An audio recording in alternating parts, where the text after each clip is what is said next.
अस्सलाम वालेकुम स्टूडेंट्स। जी स्टूडेंट्स, आज का हमारा टॉपिक कॉम्प्लेक्स नंबर्स के बारे में है। आज हम सीखेंगे कि कॉम्प्लेक्स नंबर्स क्या हैं, इनका कंजुगेट कैसे निकालते हैं, दो कॉम्प्लेक्स नंबर किन कंडीशंस में आपस में इक्वल होते हैं और किसी भी कॉम्प्लेक्स नंबर के अंदर रियल पार्ट और इमेजिनरी पार्ट क्या होते हैं। लेकिन लेक्चर की तरफ बढ़ने से पहले मेरी आप सबसे रिक्वेस्ट है कि वो स्टूडेंट्स जिन्होंने मेरा चैनल अभी तक सब्सक्राइब नहीं किया है, जल्दी से चैनल को सब्सक्राइब कर लीजिए और साथ ही बेल आइकन को भी प्रेस कर लीजिए। जी बढ़ते हैं लेक्चर की तरफ। लेक्चर हमारा complex numbers. Complex number actually क्या है? Complex number is the combination of real numbers, real part and imaginary part. Imaginary part. अब रियल नंबर्स तो वो तमाम नंबर्स हैं जो हम मैथ्स में अपनी कैलकुलेशंस में या क्वेश्चन की सॉल्विंग में इस्तेमाल करते हैं। वो तमाम के तमाम नंबर्स जो हैं वो रियल हैं। बात कर लेते हैं इमेजिनरी नंबर्स की। इमेजिनरी नंबर्स क्या हैं? ऐसे नंबर्स जिनका अगर आप स्क्वायर निकालें तो उस सूरत में, ऐसे नेगेटिव नंबर्स हैं जिनका आप स्क्वायर निकालें तो वो स्क्वायर निकलने की सूरत में भी उनका आंसर जो है वो माइनस में ही रहे, वो कहलाते हैं इमेजिनरी नंबर। फॉर एग्ज़ाम्पल मैंने यहाँ पर एक नंबर लिखा -√-1। जब इस नंबर की स्क्वायरिंग करें आप तो उस सूरत में भी आंसर जो है वो -1 ही रहेगा। तो ऐसा जो नंबर है वो कहलाएगा इमेजिनरी नंबर। अब यहाँ पर -√-3, √-5 ये तमाम के तमाम जो है ये प्योर इमेजिनरी नंबर्स हैं। अब जो कम्प्लेक्स नंबर है वो कॉम्बिनेशन है रियल नंबर्स का और इमेजिनरी नंबर्स का, और कम्प्लेक्स नंबर को हम ज़ाहिर करते हैं Z से। और अगर इस कम्प्लेक्स नंबर की स्टैंडर्ड फॉर्म की बात करें तो ये नंबर कुछ इस फॉर्म में लिखा जाता है, यानी इसमें ये जो है ये रियल पार्ट को ज़ाहिर कर रहा है और ये पार्ट जो है ये इसका इमेजिनरी पार्ट कहलाता है।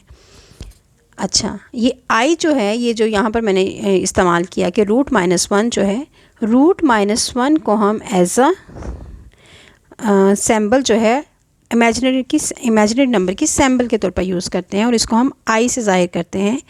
और इसको हम कॉल करते हैं आयोटा भी, आयोटा।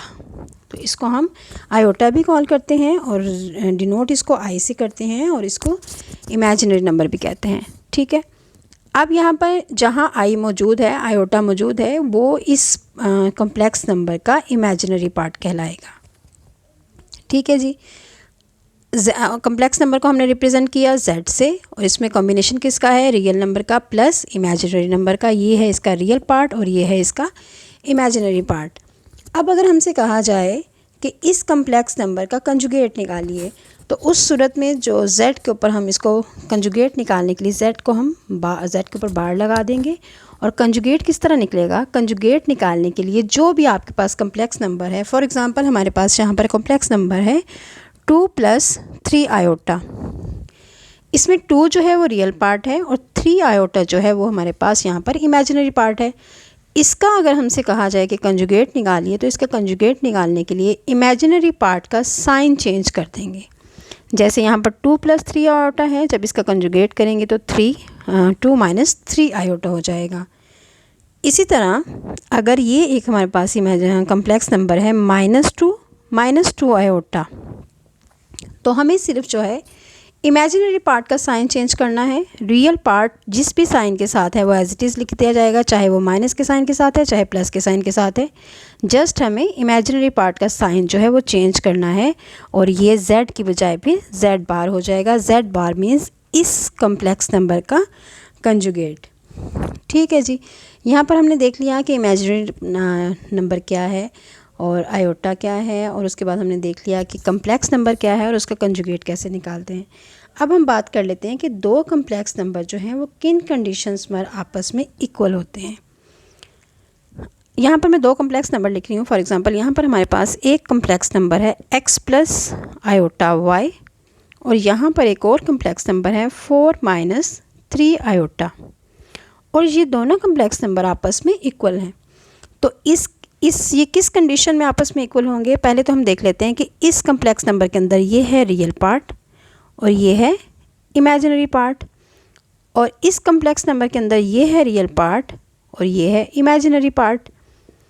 तो इस कम्प्लेक्स नंबर के अंदर जो रियल पार्ट है वो है x और इसके अंदर है 4, तो ये दो कम्प्लेक्स नंबर उस सूरत में आपस में इक्वल होते हैं जब इस कम्प्लेक्स नंबर का रियल पार्ट इसके रियल पार्ट के इक्वल हो और पहले वाले कम्प्लेक्स नंबर का जो इमेजिनरी पार्ट है दूसरे कम्प्लेक्स नंबर के इमेजिनरी पार्ट के इक्वल हो। तो उस सूरत में ये दोनों कम्प्लेक्स नंबर जो हैं आपस में इक्वल कहलाते हैं। ये सवालात जो हैं हम इस कंडीशन के सवालात हम तब सॉल्व करते हैं जब हमें इनमें से वेरिएबल्स यानी एक्स और वाई की वैल्यूज़ निकालनी होती हैं। तो हम क्या करते हैं कि रियल पार्ट को रियल पार्ट के इक्वल रख के यहाँ से एक्स की वैल्यू आ जाएगी।